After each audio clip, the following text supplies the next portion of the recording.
noite, irmãos e irmãs. Muito bom estarmos juntos, muito bom adorarmos ao Senhor juntos. Bom também é nós buscarmos a orientação de Deus juntos. Ontem nós tivemos uma reunião do nosso presbitério aqui em Poços de Caldas, lá na nossa segunda igreja. E ao final da reunião, findar do dia, às 19 horas, nós tivemos um culto de jubilação do pastor Isaías Barbosa Caixeta, que foi pastor aqui na segunda igreja. Então nós estivemos lá participando desse encontro marcante na vida do pastor e na vida da igreja, na vida do nosso presbitério, pastor do nosso presbitério. A jubilação é quase que uma aposentadoria do pastor. O pastor, teoricamente, ele não aposenta. Ele vai só diminuindo, vai pisando no freio até não dar conta mais de fazer alguma coisa. Mas o reverendo Isaías pediu a sua jubilação, então houve um culto ontem, um culto muito gostoso, compartilhando com vocês, porque foi um tempo de festa, de gratidão a Deus pela vida de um servo que dedicou parte do seu tempo, sacrificou sua família e investiu em vidas, investiu o evangelho no coração das pessoas. Então foi um tempo gostoso, o nosso presbitério esteve reunido aqui na nossa cidade, pudemos participar ontem. Eu, pastor Walter, o presbítero Fábio, que foi o nosso representante aqui da igreja, ficamos lá o dia todo e depois encerramos o dia com um culto. E cá estamos para buscar orientação na palavra de Deus. Hoje eu queria compartilhar um texto com você de mais um milagre que Jesus operou. Vamos dar uma olhadinha nesse milagre? Talvez não seja assim um dos milagres mais lidos dos evangelhos, mas eu queria tirar algumas lições importantes desse texto que Jesus nos ensina para a nossa vida, para o nosso dia a dia, para o nosso crescimento, para o nosso amadurecimento. Evangelho de João, capítulo 9. Abra sua Bíblia no Evangelho de João, capítulo 9. Nós vamos revisitar esse texto, relembrar esse episódio de uma cura maravilhosa que Jesus opera e vamos aprender com ele.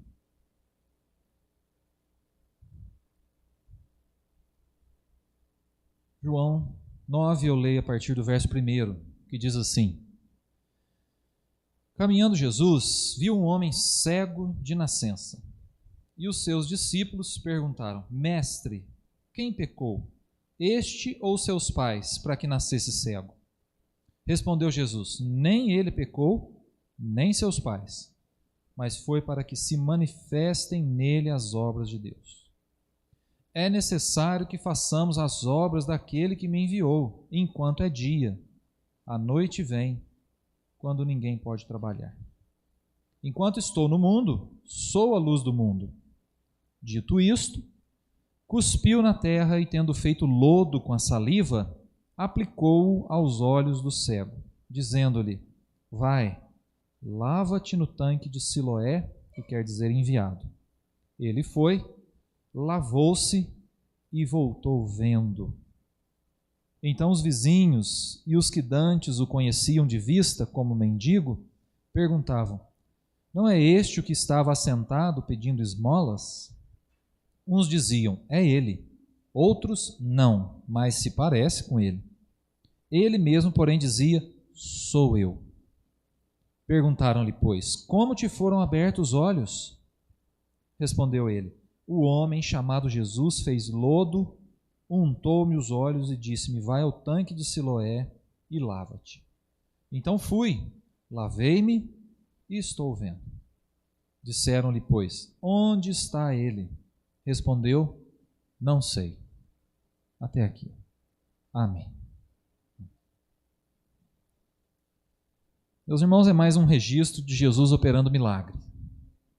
O grande foco do capítulo 9, você já deve ter lido o capítulo 9 todo do Evangelho de João, você deve saber que o foco é essa cura que Jesus opera na vida do cego, que não é mais cego, que agora vê. E não é só esse trecho, o restante todo do capítulo vai tratar desse assunto. Houve muita especulação, algumas pessoas não estavam acreditando que eram ele ele foi se apresentar aos sacerdotes, né, e houve todo um rebuliço na cidade, porque ele era conhecido como cego. De repente ele não era cego mais, enxergava. A cegueira deve ser, talvez seja, uma das piores limitações que algum ser humano pode enfrentar. No tempo de Jesus, é bem provável que fosse mais difícil do que hoje. Nosso mundo hoje tem tido a tendência de se preparar mais para ter espaço para as pessoas que sofrem com cegueira ou com alguma limitação, alguma dificuldade visual. E quem enfrenta isso tem muita limitação. Sabemos que é difícil uma pessoa se virar sozinha quando ela não enxerga. Por outro lado, nós vemos alguns bons exemplos de pessoas que, apesar da limitação visual, surpreendem a todos, não é? Pessoas que andam sozinhas, pessoas que vão fazer compras, pessoas que vão à loja comprar roupa, vestimenta, sapato, não enxergam, mas vão. Superam limites. Eu acredito que no nosso tempo hoje era mais fácil. No tempo de Jesus, a tendência era excluir quem era cego, porque a pessoa era incapaz de trabalhar, a pessoa não produzia, a pessoa não se virava sozinha, não tinha um guia para cego na calçada na época de Jesus. Era uma limitação muito difícil. Quando a gente lê esse texto, meus irmãos, o foco que a gente dá é a cegueira física desse homem. Mas sabe o que eu descobri? Que o capítulo 9, apesar de apresentar um milagre maravilhoso de Jesus, não foca na cegueira física do homem, foca na cegueira espiritual dos discípulos. E eu quero mostrar isso para vocês. Pior, meus irmãos, do que a cegueira física é a cegueira espiritual. Pior do que não vermos com os olhos é não enxergarmos de fato a realidade da vida, do mundo, da morte, da nossa limitação, do nosso pecado, da nossa necessidade de Deus. Isso é pior do que uma cegueira física. E eu quero compartilhar isso com vocês. Deem uma olhadinha comigo no versículo 2. O que os discípulos enxergam quando eles veem o homem cego? Interessante a pergunta, né? O que os discípulos enxergam quando eles veem o homem que não enxerga? Vamos olhar no versículo 2. E os discípulos perguntaram para Jesus: Mestre, quem pecou, este ou seus pais, para que nascesse cego? Ao se deparar com aquele homem cego, os discípulos pararam e começaram a especular.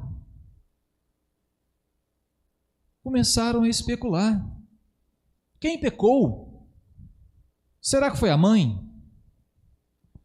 Será que foi o pai? E ele herdou uma maldição e hoje sofre com a cegueira? Será que foi ele? O que os discípulos enxergam quando olham para aquele cego? Um miserável pecador. É isso que eles veem. Alguém que talvez por causa do pecado dos pais, agora sofra a maldição, sem poder enxergar. Uma pessoa amaldiçoada, uma pessoa em pecado. Os discípulos olham para aquele homem e veem isso. E o que eles propõem?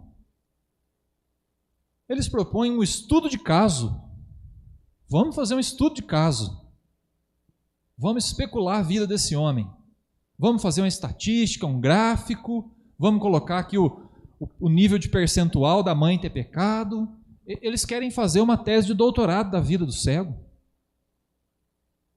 Eles especulam a vida do homem. A solução que eles propõem é falar do rapaz, especular a vida dele, tentar descobrir o porquê da sua cegueira. É isso que os discípulos propõem.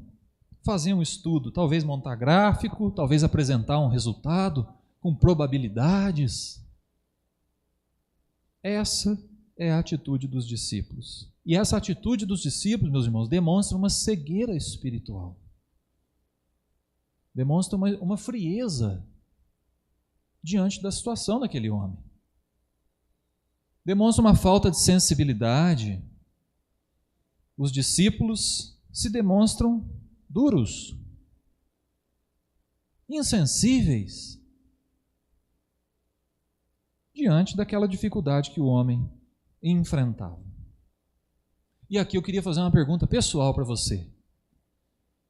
O que você vê quando você olha para as pessoas ao teu redor?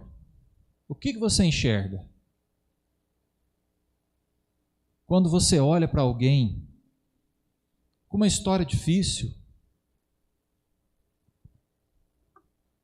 quando você olha para alguém que talvez não tenha tido aí um passado muito bonito, o que você vê? Que conclusão que você tira? Que conclusão que eu tiro? O que nós pensamos? Qual o conceito que nós criamos de alguém quando nós olhamos para essa pessoa a primeira vez?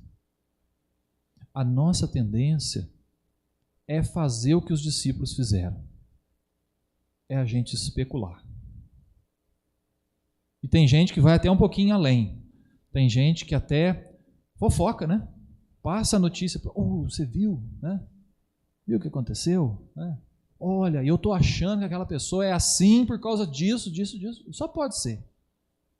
Nós somos especialistas, né, em falar da vida dos outros e tirar conclusões da vida dos outros. Meus queridos, esse tipo de comportamento para Jesus é cegueira espiritual.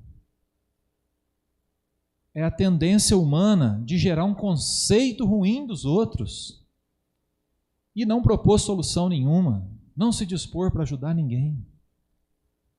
É uma tendência nossa. Quer ver um exemplo muito prático? Não sei se vocês notaram, mas eu estou com um olho roxo. Estão vendo aqui? Dá para ver um roxinho aqui? Quem está mais longe talvez não enxergue de óculos, não enxerga, disfarça bem, né? Qual que é a tendência das pessoas que vêm conversar comigo?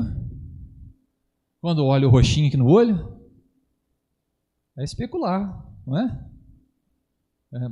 Ontem tive reunião do presbitério, né? Reunião do presbitério, tem algumas irmãs lá, mas a maioria é homem. E homem, quando vai conversar, né, não tem medida. Teve um pastor que chegou para mim e falou assim: Ricardo, você sabe que o homem também pode acessar a Maria da Penha, né?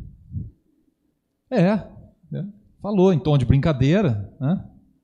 Todo mundo pergunta: o que aconteceu, pastor? O que aconteceu? E a gente tem que explicar que a culpa não é da esposa, né? Não foi o leite que derramou e sobrou para mim, não foi. Tá?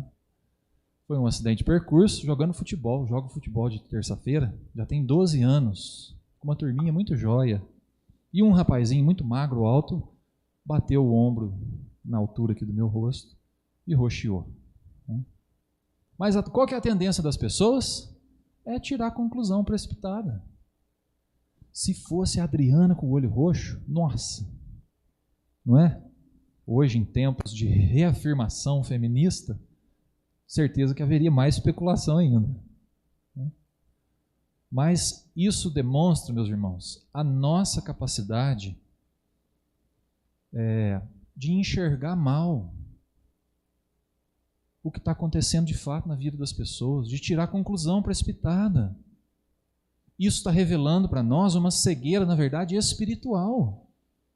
Uma cegueira espiritual. Os discípulos fizeram isso, olharam para aquele homem cego e a única coisa que eles podiam enxergar é um estudo de caso. Quem pecou? Vamos discutir aqui quem pecou? Vamos sentar, chegar a uma conclusão aqui? Era isso que o homem precisava? De uma tese de doutorado sobre a sua vida para descobrir quem pecou? Não era. Não era isso. Não era isso. Como que a gente resolve então a cegueira espiritual? Jesus propõe duas coisas que eu quero compartilhar com vocês agora, como uma lição para nós hoje. Como resolver a cegueira espiritual? como resolver essa nossa dificuldade de tirar conclusão precipitada sobre a vida dos outros, de especular, fazer fofoca, tentar descobrir quem errou, quem é o culpado. Quando a gente olha para as pessoas ao nosso redor, quando a gente olha para aquele vizinho que nos incomoda, o que a gente pensa? Que conclusão que a gente tira? Quando a gente olha para aquela pessoa que, ao invés de ser um colega, um colaborador no trabalho, é alguém que compete com a gente, que conclusão que a gente tira? Se não tivermos uma visão espiritual melhor, a conclusão vai ser ruim. Talvez a atitude seja ruim. Vamos ver o olhar de Jesus para a situação? Olha aí comigo, meus irmãos. Versículo 3. Respondeu Jesus: nem ele pecou, nem seus pais, mas foi para que se manifestem nele o quê? Mais uma vez, foi para que se manifestem nele as obras de Deus. Meus irmãos, olha o que Jesus viu naquele homem. Um alvo em potencial do agir de Deus. Aquela pessoa que para os discípulos era só uma pessoa para a gente especular a vida, Jesus está falando, é um coração para Deus trabalhar. Olha a visão de Jesus, olha o que Jesus enxergou numa pessoa desprezada, numa pessoa à margem, numa pessoa que teoricamente não produzia naquela sociedade. Jesus falou, está ali um coração para Deus trabalhar. Está ali um alvo da obra de Deus. Tem muita coisa a ser feita nessa vida. Essa é a visão espiritual que Jesus nos traz. Quando a gente olhar para alguém que nos perturba, que nos incomoda, que a gente não vê futuro, ao invés da gente perguntar por que isso está acontecendo, por que essa pessoa não vai para frente, a nossa tendência é ficar especulando. Por que não está dando certo? Por que não é bem sucedido? Por que dá trabalho? Jesus está ensinando a gente a pensar, é um coração em potencial para Deus trabalhar. Que visão, meus irmãos. Que mudança de perspectiva. Sabe aquela pessoa que te incomoda? Que pensa diferente de você? Quando você olha para ela, você enxerga o quê? Um inimigo? Ou um coração em potencial para a obra de Deus?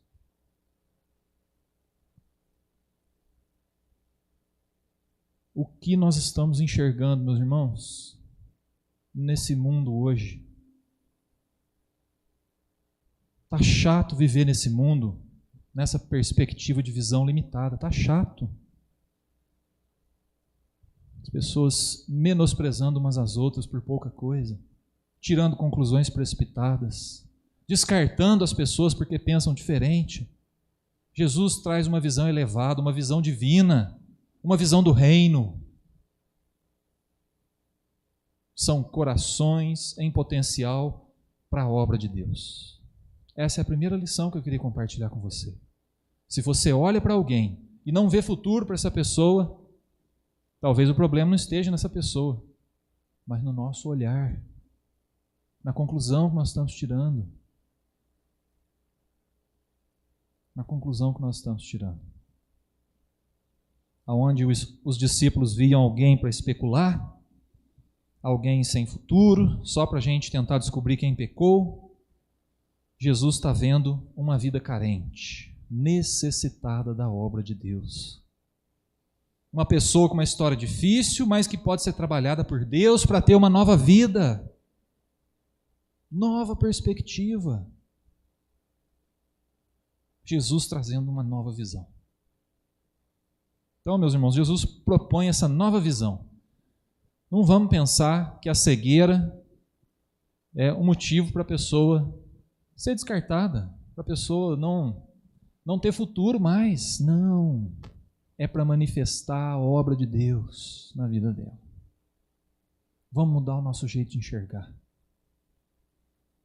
Para quando olharmos alguém, também entendermos que é um coração em potencial. Ali Deus pode trabalhar. Ali pode haver mudança.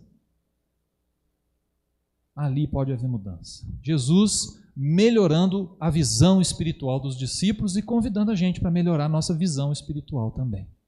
Essa é a primeira lição que eu queria compartilhar com vocês. A segunda é o que Jesus fez. O que isso provocou? A atitude de Jesus. Então os discípulos propuseram um estudo de caso. O que Jesus propôs? A visão dos discípulos era limitada. A visão de Jesus é que era um coração em potencial. Mas agora Jesus propõe alguma coisa. Vamos olhar o que Jesus propõe? Está ali no versículo 4,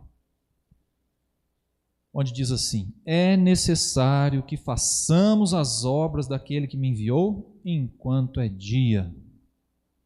A noite vem, quando ninguém pode trabalhar. Interessante, né? Começa falando de um cego, depois vem os discípulos especulando. Jesus fala que não foi ele que pecou, mas é uma vida em potencial para manifestar a obra de Deus. E agora Jesus vem e fala: nós precisamos fazer a obra de Deus. Mudou o foco, né? Começou falando do cego, a limitação dos discípulos, o cego é um alvo em potencial. Agora Jesus fala: precisamos trabalhar.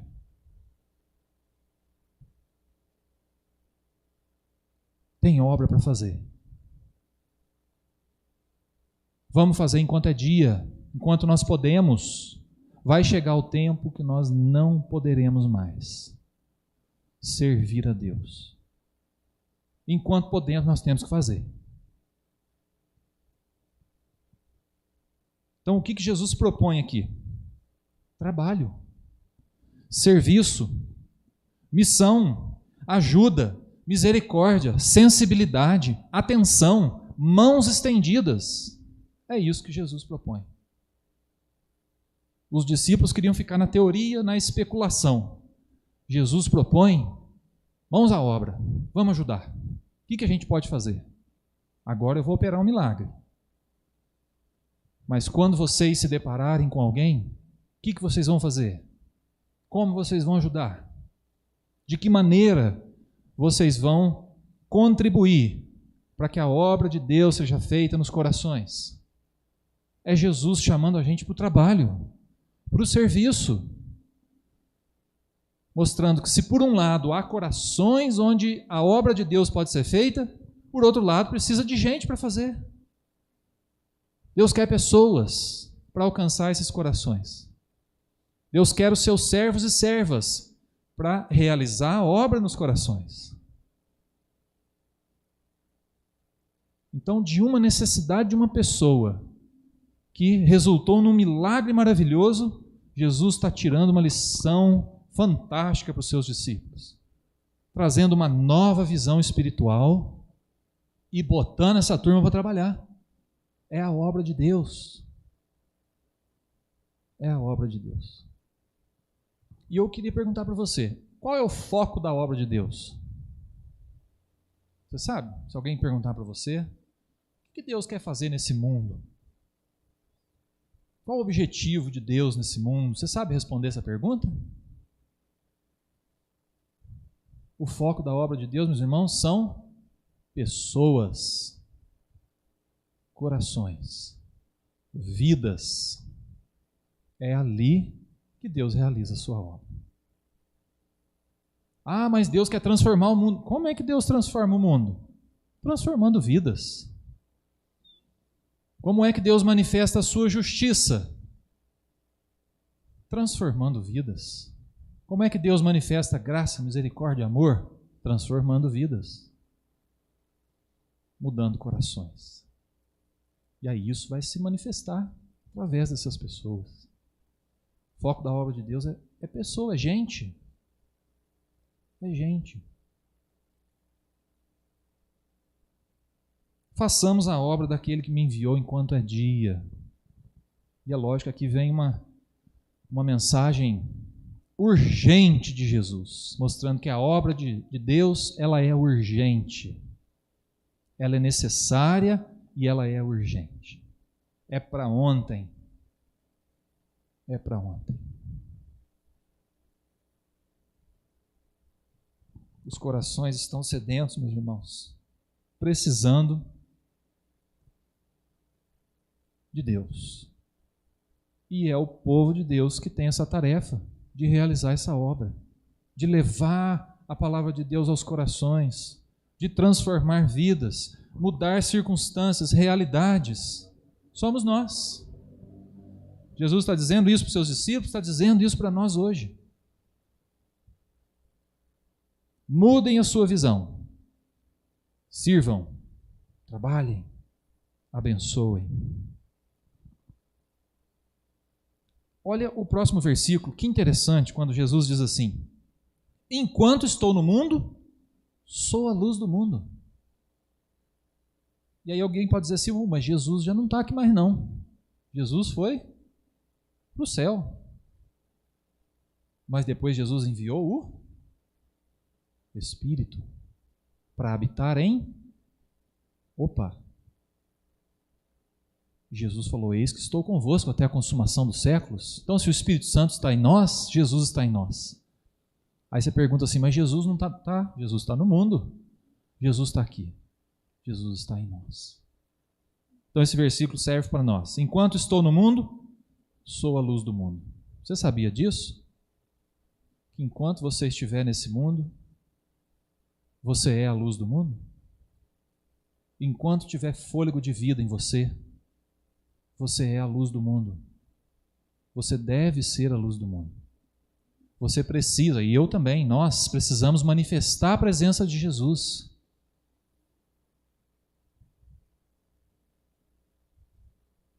Enquanto estou no mundo, sou a luz do mundo.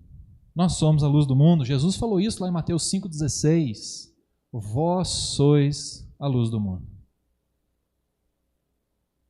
E Jesus fala que não pode se esconder a luz, senão não vai iluminar o ambiente. A luz tem que ser visível, tem que estar pronta para brilhar. Somos nós, meus irmãos. Somos nós. Jesus não está aqui fisicamente, mas está em nós. E nós precisamos brilhar por Jesus e manifestar as obras de Deus.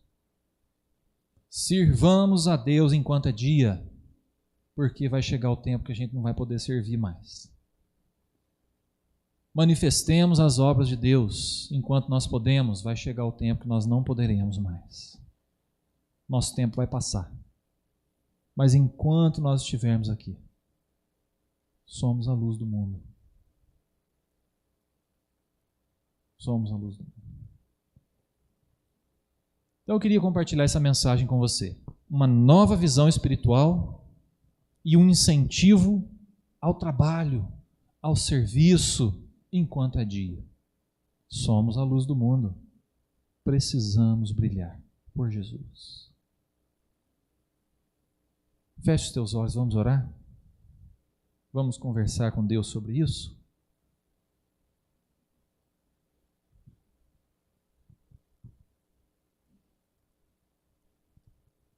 Será que estamos cegos, meus irmãos?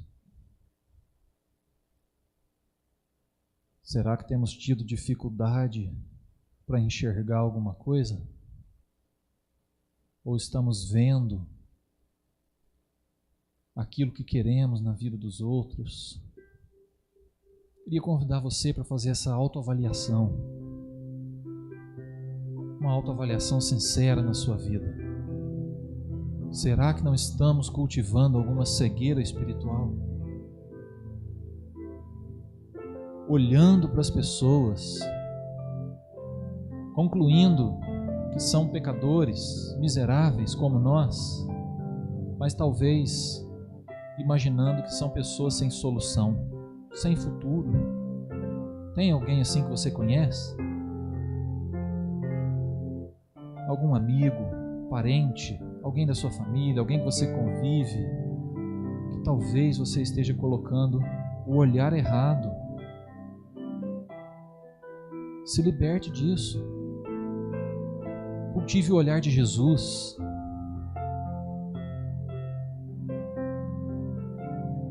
Se há alguma cegueira espiritual na tua vida, peça para Deus tirá-la, em nome de Jesus. Peça para Deus fazê-la cair, para que você veja o que Jesus vê, para que você veja o que Deus vê. Um coração em potencial. Quantos corações, meus irmãos, ao nosso redor, sedentos, todos os dias nós encontramos corações que precisam da obra de Deus, do mover de Deus, do agir de Deus. Talvez o problema não sejam essas pessoas, seja a nossa visão ou a nossa disposição.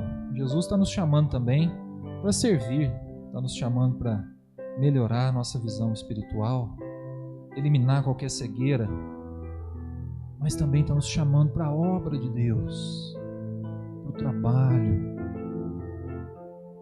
enquanto é dia. Façamos a obra daquele que nos enviou enquanto é dia.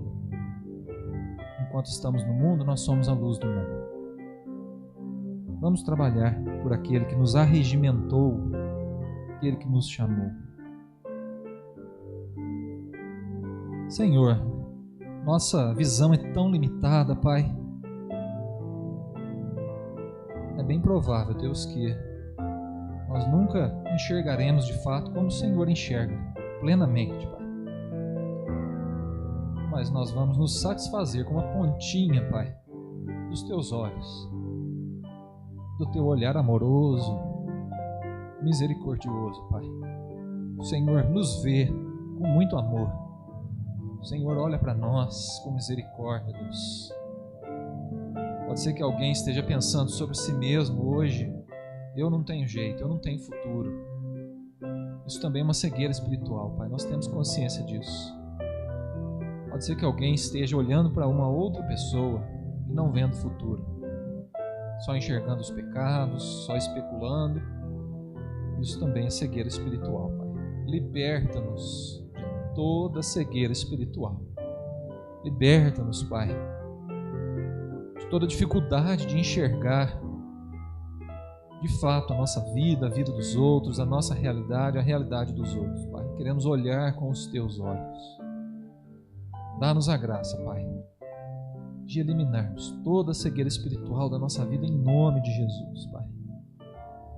Possamos olhar para as pessoas entendendo que são corações em potencial.